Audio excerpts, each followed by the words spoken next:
சாதிவாரி கணக்கெடுப்பு நடத்தினால் தமிழினம் இல்லாதவர்கள் பதவி பெற்றது எத்தனை பேர் என்பது தெரிந்துவிடும் என நாம் தமிழர் கட்சியின் ஒருங்கிணைப்பாளர் சீமான் தெரிவித்துள்ளார். ஈரோடு கிழக்கு தொகுதி இடைத்தேர்தலை முன்னிட்டு பிரச்சாரத்தில் ஈடுபட்ட அவர் முதலில் பெரியாரை எதிர்த்து அரசியல் இயக்கம் கண்டவர் அண்ணா என சீமான் தெரிவித்தார். முதலாக ஐயா பெரியார் அவர்களை எதிர்த்து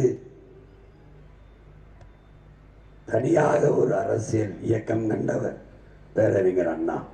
கடவுள் இல்லை என்ற கருத்தை கைவிட்டு ஒன்றே குலம் ஒருவனே தேவன் என்ற முழக்கத்தை முன்வைத்தவர். பெரியார்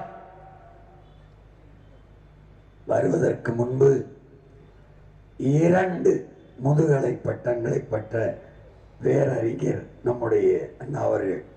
சாதிவாரி கணக்கெடுப்பு எடுத்தான் என் தமிழ் சாதியை, என் இனச்சாதி இல்லாதவன் எவ்வளவு காலம் சுரண்டி கொழுத்து பதவியை அனுபவித்து வருகிறான் என்பது தெரிந்துவிடும்.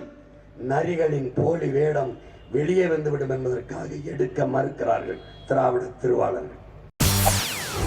செய்திகளை உடனுக்குடன் தெரிந்து கொள்ள உடனே சப்ஸ்கிரைப் பண்ணுங்க.